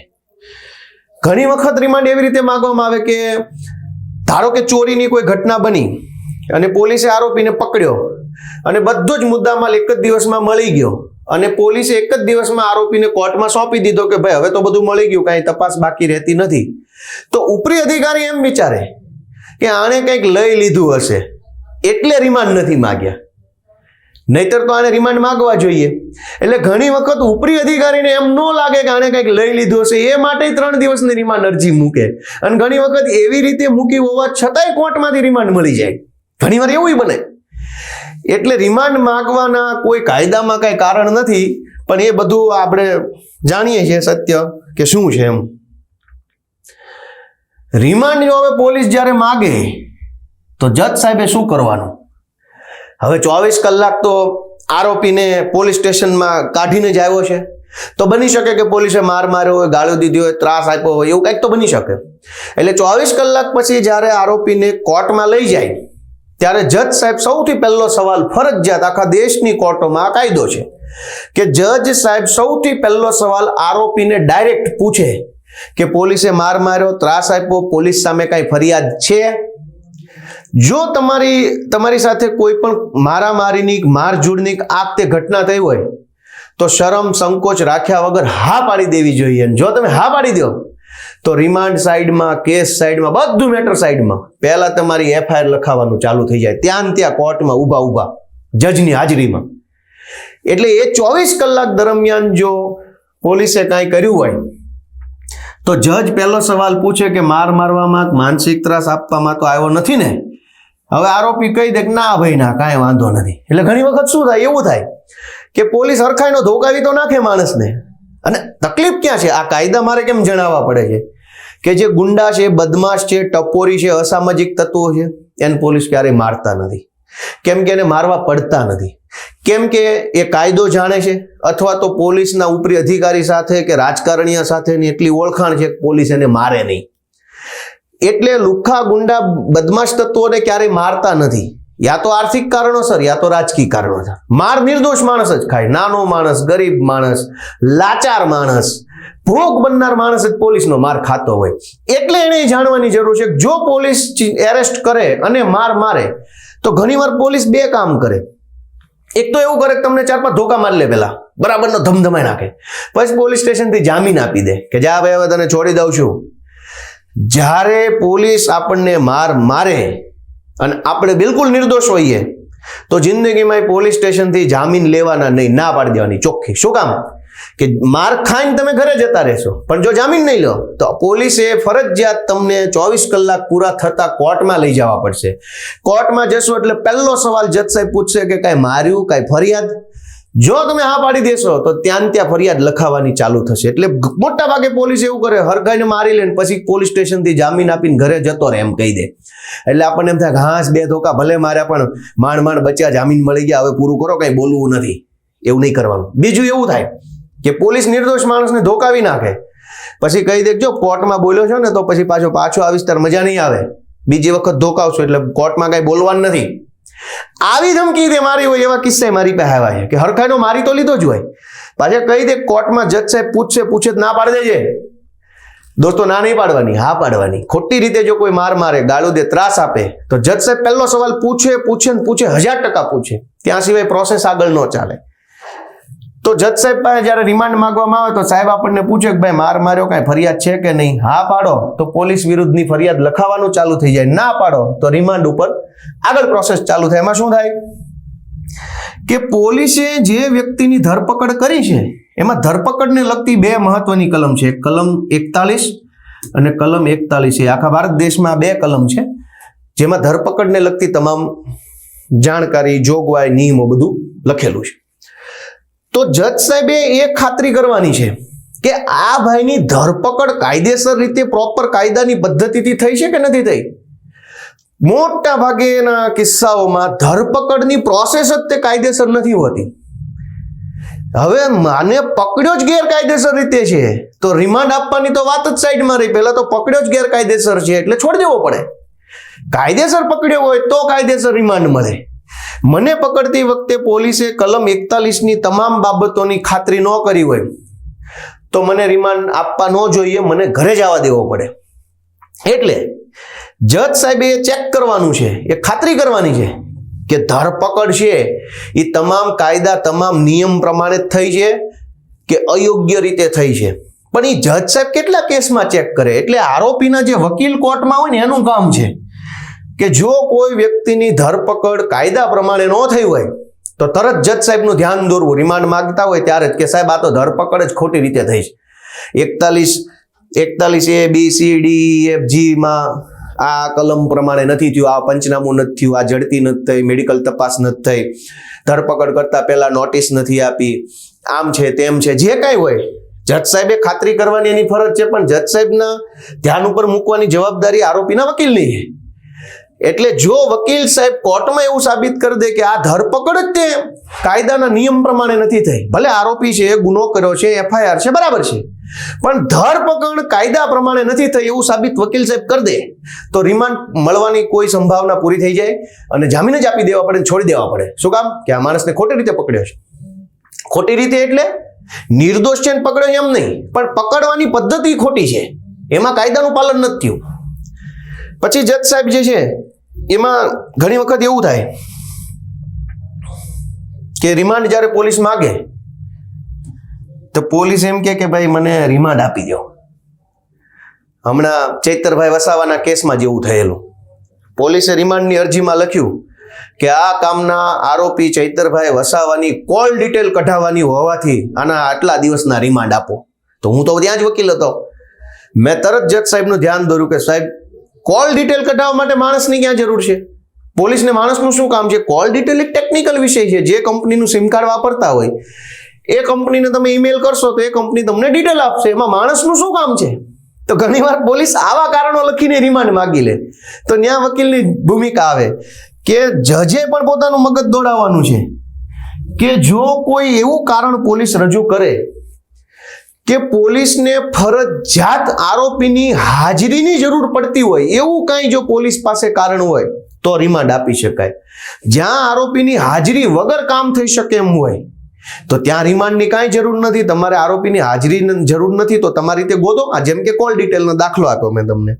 જે વ્યક્તિના રિમાન્ડ મેળવવાના હોય એને ફરજિયાત કોર્ટમાં જજ સાહેબની હાજર હામો રાખવો જ પડે, ફરજિયાત કાયદા પ્રમાણે. ઘણીવાર આપણને એમ કે લોકઅપમાં પૂરી દે, ખોટી રીતે બેસાડી રાખે, પછી કે હવે જો તારા રિમાન્ડ 10 દિવસના મગાઈ લઉં છું હમણાં. હવે આ તો જાણે ઝોમેટોનો ઓર્ડર હોય એવી રીતે આપણને ઘણીવાર એવું ડરાવવામાં આવે કે તારા રિમાન્ડ મગાવું છું. રિમાન્ડ લેવા માટે, રિમાન્ડ એટલે સમયગાળો 24 કલાક કરતા વધુ સમય કેટલો જોઈએ છે પોલીસને તપાસ કરવા માટે, એ સમયગાળો એ લેવા માટે આરોપીને એક વખત જજની સામે ઊભા રાખવા પડે. શું કામ? તો જજ સાહેબ પૂછી શકે ને કે તને કઈ માર્યું બાર્યું તો નથી ને એમ. તો આરોપીની ગેરહાજરીમાં ક્યારેય રિમાન્ડ મળે નહીં.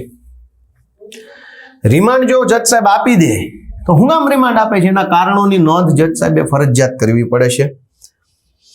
રિમાન્ડ દરમિયાન માર મારવાની કે ટોર્ચર કરવાની પરમિશન ક્યારેય જજ સાહેબ આપી શકે નહીં. કોઈ ભારત દેશનો કોઈ કોર્ટના કોઈ જજ માર મારવાની, ટોર્ચર કરવાની, હેરાન કરવાની મંજૂરી ક્યારેય ન આપી શકે. એવો કોઈ કાયદો જ બન્યો નથી. પછી રિમાન્ડ ધારો કે 3 દિવસના રિમાન્ડ પૂરા થઈ ગયા 3 દિવસ પૂરા થાય એટલે ફરતી કોર્ટમાં લઈ જવા પડે. ફરતી કોર્ટમાં લઈ જાય તો પોલીસ પાસે 2 રસ્તા હોય. એક તો વધુ રિમાન્ડ માગે કે ભાઈ અગાઉ 10 દિવસના માગ્યા, એમાંથી 3 દિવસ આપ્યા, 3 દિવસ પૂરા થઈ ગયા તો ફરીથી કોર્ટમાં લઈ જાય એમ કે હજુ 3 દિવસ આપો. યા તો જ્યારે ફરીથી 3 દિવસ માગવામાં આવે તો જજ સાહેબ ના પાડી દે કે હવે કાંઈ દેવાનું નથી અને આરોપીને જામીન મળે અથવા આરોપી જેલમાં વહી જાય. પણ 3 દિવસ પૂરા કરીને જ્યારે એને કોર્ટમાં લઈ જાય તો ફરજિયાત એનું મેડિકલ ચેકઅપ કરાવીને જ કોર્ટમાં લઈ જવાનું હોય ને મેડિકલ ચેકઅપનો રિપોર્ટ જજ સાહેબને આપવો પડે. શું કામ? કે પહેલા 24 કલાક તો આરોપીને કોર્ટમાં રાખ્યો, પછી એને રિમાન્ડ માટે કોર્ટમાં લઈ ગયા, કોર્ટે 3 દિવસના રિમાન્ડ મંજૂર કર્યા. હવે 3 દિવસમાં મારકૂટ કરી છે કે નહીં એ કેવી રીતે ખબર પડે? તો પોલીસ જ્યારે 3 દિવસ પૂરા થાય ત્યારે 3જા દિવસે કોર્ટનો સમય પૂરો થતો હોય એ પહેલા આરોપીને સરકારી દવાખાનામાં જઈ ફૂલ મેડિકલ ચેકઅપ કરાવી એનો રિપોર્ટ લઈ અને પછી કોર્ટમાં રજૂ કરવાનો હોય કે સાહેબ આ 3 દિવસ પૂરા થઈ ગયા, આ આરોપી ના એનો મેડિકલ રિપોર્ટ. મેડિકલ રિપોર્ટ શું કામ? કે માર તો નથી માર્યો ને, કોઈ કઈ કર્યું તો નથી ને. તો રિમાન્ડ પૂરા થઈને ફરીથી કોર્ટમાં લઈ જાય ત્યારે આરોપીને માર માર્યો કે ટોર્ચર આપ્યું નથી ને એની ખાતરી કરવાની જવાબદારી મેજિસ્ટ્રેટની છે, એટલે કે જજ સાહેબ આપણી ભાષામાં. કેમ કે કાયદામાં મેજિસ્ટ્રેટ અલગ છે, જજ અલગ છે, જસ્ટિસ અલગ છે, સેશન્સ જજ અલગ છે, ડિસ્ટ્રિક્ટ જજ અલગ છે, સિવિલ કોર્ટ અલગ છે, ક્રિમિનલ ઘણું બધું છે. તો જેમ જેમ સમય મળશે એમ શીખતા જઈશું. પણ રિમાન્ડ પૂરા થયા પછી ફરીથી કોર્ટમાં રજૂ કરે ત્યારે જજ સાહેબે મેડિકલ રિપોર્ટ સાથે ચેક કરવાનું છે કોઈ કાંઈ માર માર્યો નથી ને એમ. એટલે કે રિમાન્ડમાં માર તો કાંઈ મારવાની વાત આવતી જ નથી અને માર નિર્દોષોને જ મારવામાં આવે છે. બાકી ગુંડા ટપોરીને તો શું ધારાસભ્યોનો ફોન કરાવી દે તો કોણ એવો છે જે માર મારશે? એટલે આ કાયદો જાણવાનો નાના માણસની જરૂર છે. હવે રિમાન્ડ મળી ગયા, હાલો આ તો બધું જાણ્યું, રિમાન્ડ મળી ગયા ભાઈ, 3 દિવસના રિમાન્ડ, ધબાધબી ધોકે ધોકે મારો ભાઈ. એવું નથી, રિમાન્ડ મળી ગયા છે પણ ધોકાવાના નથી હવે કોઈને. સૌથી પહેલો સવાલ નંબર આપણો 1, શું પોલીસ રિમાન્ડ દરમિયાન માર મારી શકે? તો કે ભાઈ ના, મોટો ના. નો મીન્સ નો. સુપ્રીમ કોર્ટના ડીકે બાસુ વિરુદ્ધ બંગાળ સરકાર, આ એક કેસનું નામ છે. સુપ્રીમ કોર્ટમાં ડીકે બાસુ નામના વ્યક્તિએ પિટિશન કરી હતી બંગાળની સરકાર વિરુદ્ધ ને એમાં સુપ્રીમ કોર્ટે જે ચુકાદો આપ્યો એ પ્રમાણે રિમાન્ડ દરમિયાન પોલીસ કોઈ પણ વ્યક્તિને નિર્દોષ હોય કે દોષિત હોય કે જે હોય ને માર મારી શકે નહીં, કે માનસિક ત્રાસ આપી શકે નહીં, કે ગાળો બોલી શકે નહીં, કે કાંઈ કરી શકે નહીં. તમારે પૂછવું હોય તે પૂછવાનું, જેટલું પૂછો એટલું. આરોપીને ભારતના બંધારણ પ્રમાણે મૌન રહેવાનો અધિકાર મળ્યો છે કે 3 દિવસના રિમાન્ડ તો 3 દિવસ મૌન, બોલવું જ નથી. ભારતના બંધારણનો અધિકાર છે. જરૂરી નથી કે મારે બધું કહી જ દેવું કોર્ટને કે પોલીસને, એવું ક્યાંય ફરજિયાત નથી. અને એ નિર્દોષ નાગરિકને બચાવવા માટેનો કાયદો છે. બાકી ગુંડા બદમાશ તત્વો તો ક્યાં એમ કોઈનું માને જ છે. ત્યાર પછી રિમાન્ડ દરમિયાન પોલીસ બળજબરીથી કબૂલાત કરાવી શકે? લખાવી નાખ, આનું નામ લખાવી નાખ, આ બોલી જા નહીં તો આમ કરી નાખું, પાછા કરી નાખીશ, નહીં બોલી જા તો તારા છોકરાને એરેસ્ટ કરી લેશું, તારા બાપાને એરેસ્ટ કરી લેશું, તારી ઘરવાળીને એરેસ્ટ કરી લેશું, જો તું નહીં બતાવે તો આમ કરી નાખું, તેમ કરી નાખું, પાછા કરી નાખું, જેલમાં ભરી દઉં, આવી ધમકી આપવામાં આવે રિમાન્ડ દરમિયાન અથવા પોલીસ સ્ટેશન. તો શું આવી બધી ધમકી આપીને પોલીસ આપણી પાસે સાચી કે ખોટી કબૂલાત કરાવી શકે? તો કાયદો ના પાડે છે, નહીં, કોઈ કબૂલાત પોલીસ કરાવી શકે નહીં. ભારતના બંધારણના અનુચ્છેદ 23 મુજબ કોઈ વ્યક્તિને પોતાના જ વિરુદ્ધમાં નિવેદન આપવા માટે બળજબરી કે દબાણ કરી શકાય નહીં. રિમાન્ડ દરમિયાન બિલકુલ મૌન રહેવાનો બંધારણમાં અધિકાર મળ્યો છે કે કાંઈ નથી બોલવું ભાઈ, કોઈ એક શબ્દ નથી બોલવો, મૌન વ્રત. તો ભારતના બંધારણે અધિકાર આપ્યો છે કે બળજબરીથી પોલીસ કોઈ કબૂલાત ન કરાવી શકે. 1000% ગુનેગાર હોય, સીસીટીવી ફૂટેજમાં ગુનો કરતો પકડાઈ ગયો હોય તોય બળજબરીથી કબૂલાત નથી કરાવવાની. તો પછી જે નિર્દોષ માણસ છે, નાનો માણસ છે, લાચાર માણસ છે, જે બચારો પોતે ભોગ બનનાર છે પણ રાજકીય ભલામણ એની પાસે નથી, એટલે એને પોલીસ બળજબરીથી ખોટી કબૂલાત ન કરાવી શકે. સવાલ નંબર 3 આવ્યો આપણો કે રિમાન્ડ દરમિયાન પોલીસ ધાક ધમકી કરીને કે બળજબરી કરીને માર મારીને ખોટી કબૂલાત કરાવી લે તો શું કરવું? ઘણીવાર આવું બને કે બે ધોકા મારે ને લખાઈ નાખે. હવે ઘણી મોટા ભાગે એવું થાય કે આપણે ન લખાયું હોય, પોલીસ એની રીતે લેપટોપમાં કોમ્પ્યુટરમાં ટાઈપ કરીને નિવેદન લખી નાખે. આપણે ન બોલ્યા હોય એવું લખી નાખે. ઘણા લોકોને ફરિયાદ હશે કે ભાઈ અમે નિવેદન નથી લખાયું, પોલીસે લખી નાખ્યું, અથવા જબરજસ્તીથી દાદાગીરીથી બળજબરીથી કબૂલાત કરાવે અને લખી લઈને પછી કોર્ટમાં લઈ જાય. તો દોસ્તો, કાયદો શું કહે છે કે પોલીસ ધાક ધમકીથી આપણી પાસે કાંઈ કબૂલાત કરાવી લે, લખાવી લે, બોલાવડાવી લે તો એનું શું થાય? ભારતીય પુરાવા અધિનિયમની કલમ 25 અને કલમ 26 મુજબ પોલીસ સ્ટેશનમાં પોલીસની હાજરીમાં કરેલી બળજબરી પૂર્વકની કે સ્વૈચ્છિક કબૂલાત કોર્ટમાં માન્ય નથી. લ્યો બોલો, કાયદો બનાવનારને ખબર છે કે કાયદાનો દુરુપયોગ કરીને દાદાગીરી કરીને ખોટી કબૂલાતો કરાવશે, એટલે કાયદાએ નક્કી કર્યું કે પોલીસની હાજરીમાં એ પહેલા 24 કલાકની ધરપકડ વખતે કે 24 કલાક પછી જે રિમાન્ડ માંગવામાં આવ્યા છે એ વખતે તમે તમારી મરજીથી કાંઈ પણ લખાવશો કે પોલીસની ધમકીના ડરના કારણે કાંઈ લખાવશો, એ બંને વસ્તુ કોર્ટમાં માન્ય નથી. જે લખાવો તે દિલથી લખાવો તોય માન્ય નથી, જબરજસ્તીથી લખાવો તોય માન્ય નથી, સાચું લખાવો એકદમ જે બન્યું હોય એ જ લખાવો તોય માન્ય નથી, ખોટું લખાવો તોય માન્ય નથી. ટૂંકમાં પોલીસની કસ્ટડી દરમિયાન તમે કાંઈ પણ લખાવો છો તો એ કોર્ટમાં માન્ય નથી, કલમ 25-26 પ્રમાણે. એટલે પોલીસને ભલે જે મજા આવે લખી લે. કોર્ટ તો એમ કહેશે કે ભાઈ તો તમે આપણે સ્વૈચ્છિક લખાવ્યું હોય, દિલથી લખાવ્યું હોય, એકદમ આપણને આમ પોલીસ સાથે મજા આવી ગઈ કે સાહેબ સારા છે ચાલો મારે લખાઈ દેવું, છતાંય કોર્ટમાં માન્ય નથી. શું કામ?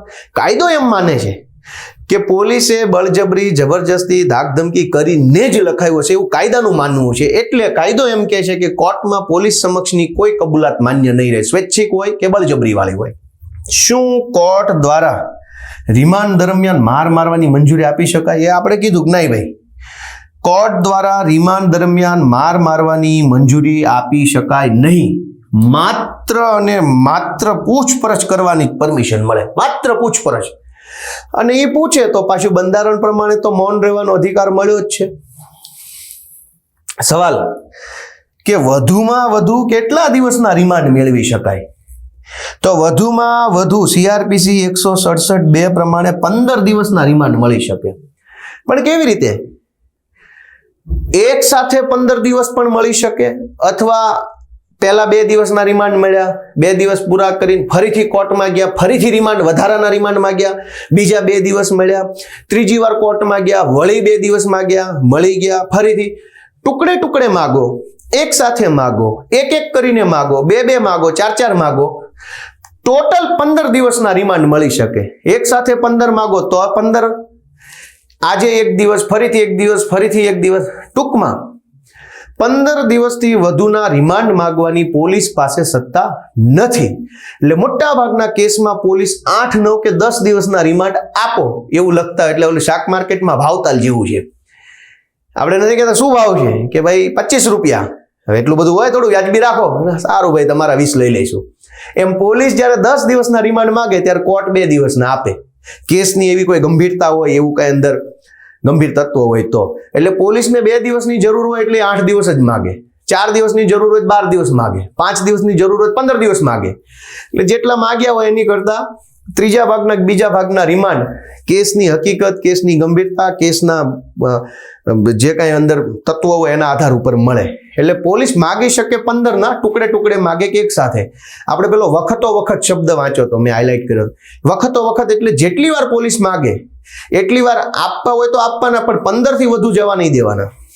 આ મહત્વનો સવાલ છે કે રિમાન્ડ દરમિયાન પોલીસ માર મારે અથવા બળજબરી કરે તો શું કરવું? લ્યો, હવે મહત્વનો પ્રશ્ન આવ્યો. આપણે બધું સમજી ગયા, બંધારણ, ધરપકડ, 24 કલાક પછી વધુ તપાસ કરવી હોય, વધુ પૂછપરછ કરવી હોય તો એનું નામ રિમાન્ડ છે. કોર્ટમાં જઈને કે સાહેબ મોબાઈલ રિકવર કરવો છે, આ છે તે છે, તો મને 2-4 દિવસનો ગાળો આપો, ટાઈમ આપો. તો પોલીસ આપે, જો મેજિસ્ટ્રેટ સાહેબ આપે એને રિમાન્ડ કહેવાય. રિમાન્ડ દરમિયાન પોલીસ પૂછપરછ કરી શકે, માર ન મારી શકે. પણ ધારો કે માર મારે તો ખોબા પાડી દીધા, કોઈ ધોકે ધોકાઈ નાખું. કેમ? ફલાણા ધારાસભ્યનો ફોન આવી ગયો છે, તને તો મારવાનો જ છે. કેમ એનો વિરોધ કરે છો? ધારાસભ્યનો, આ પાર્ટીનો કેમ વિરોધ કરે છો? મારવાનો છે તને, સાહેબે કીધું છે, તને સબક શીખવાડવાનો છે. આવું બધું ઘણીવાર બનતું હોય છે. તો ધારો કે પોલીસ રિમાન્ડ દરમિયાન માર મારે તો પહેલું મેં હમણાં જ કીધું કે રિમાન્ડ પૂરા થાય એટલે કોર્ટમાં લઈ જાય. કોર્ટમાં લઈ જાય તો મેડિકલ રિપોર્ટ આપવો પડે. સાથે સાથે પાછા જજ સાહેબ જેટલી વખત આરોપીને કોર્ટમાં લઈ જાય એટલી વખત જજ સાહેબ આરોપીને પૂછે, માર માર્યો, ત્રાસ આપ્યો, કોઈ ફરિયાદ કરવી છે પોલીસ વિરુદ્ધ? હોય તો હા પાડી દેવાની. માર માર્યો હોય પછી ઉપરથી એમ કીધું કોર્ટમાં ફરિયાદ ન કરતો, નહીંતર ફરીથી મારીશ, તો ના પાડવાનો ઓપ્શન ખુલ્લો જ છે ભાઈ. પ્રેક્ટિકલી વકીલની વાતો સાંભળીને પાછા બે ધોકા વધુ ખાવા પડે મારી વાત સાંભળીને. પ્રેક્ટિકલ વિષય છે. તો કોર્ટમાં જ્યારે રિમાન્ડ પૂરા થઈને લઈ જાય તો જજ સાહેબ તો પૂછે જ છે, મેડિકલ રિપોર્ટ થાય છે, પહેલી વસ્તુ. પણ પોલીસ રિમાન્ડ દરમિયાન માર મારવો, બળજબરી કરવી કે ત્રાસ આપવો એ કાયદા પ્રમાણે અત્યંત ગંભીર ગુનો છે. અત્યંત, થોડો નહીં, અત્યંત. હવે પોલીસ રિમાન્ડ દરમિયાન માર મારે તો ભારતીય દંડ સંહિતાની કલમ 220 એટલે કે આઈપીસી જે આપણે કહીએ, ઇન્ડિયન પિનલ કોડ 220 પ્રમાણે કાયદાથી વિરુદ્ધનું કૃત્ય કરવા બદલનો ગુનો બને. કાયદાથી વિરુદ્ધનું કૃત્ય એટલે શું?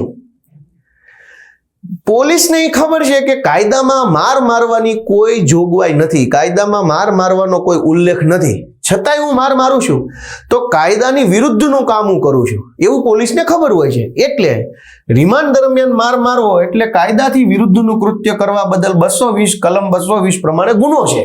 પોલીસે એ ગુનો કર્યો કહેવાય. એની ઉપર એફઆઈઆર થાય, એને સજા થાય, 10 વર્ષની સજા થઈ શકે આમાં. બીજું, ભારતીય દંડ સંહિતાની કલમ 330 મુજબ બળજબરીથી કબૂલાત કરાવવા બદલનો ગુનો બને. હવે માર શું કામ મારે છે? કઈ ભગવાનનું નામ લેવા માટે કે ભાઈ લેવો ભજન ભક્તિ કરો, નહીં કરો તો માર મારે છે એવું તો નહીં, કબૂલાત કરાવવા માટે, ખોટી કબૂલાત. તો બળજબરીથી કબૂલાત કરાવવી એ 330 કલમ 330 મુજબ ગુનો છે. એટલે રિમાન્ડમાં જો માર મારે તો બળજબરીથી કબૂલાત કરાવવાનો ગુનો બને છે. ભારતીય દંડ સંહિતાની કલમ 348 મુજબ બળજબરીથી માહિતી કઢાવવા બદલનો ગુનો બને છે. એક છે કબૂલાત કઢાવી કે ભાઈ કહી દે, ન થયું હોય તોય મારે કબૂલી લેવાનું કે આ ભાઈ મેં કર્યું છે. એક છે માહિતી કઢાવી કે મને ખબર જ નથી તો હું શું કામ કહું. તો બળજબરીથી કબૂલાત કરાવી કે માહિતી કઢાવી, માહિતી 348 પ્રમાણે ગુનો છે. પછી એક છે ભારતીય પોલીસ અધિનિયમ કલમ 29, પોતાની સરકારી ફરજમાં ગંભીર ગેરવર્તણૂક કરવાનો ગુનો બને, કલમ 29 પ્રમાણે, જો રિમાન્ડમાં માર મારે તો. બીજું, સીઆરપીસીમાં કલમ, આપણે રિમાન્ડ માંગવાની કલમ કઈ છે? 167 પ્રમાણે રિમાન્ડ મળે.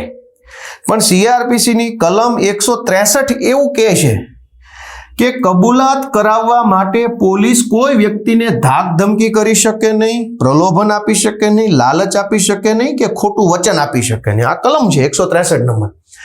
ઘણીવાર આપણને રિમાન્ડ ઉપર લઈ જાય એટલે એવું કહેવામાં આવે કે તું કહી દે ગોપાલભાઈ ઇટાલિયાનું નામ લખાવી દે એટલે તને છોડી દઈશું. આ થઈ લાલચ કે મને છોડી દેશે તો આલો ગોપાલભાઈનું નામ લખાવી દઉં.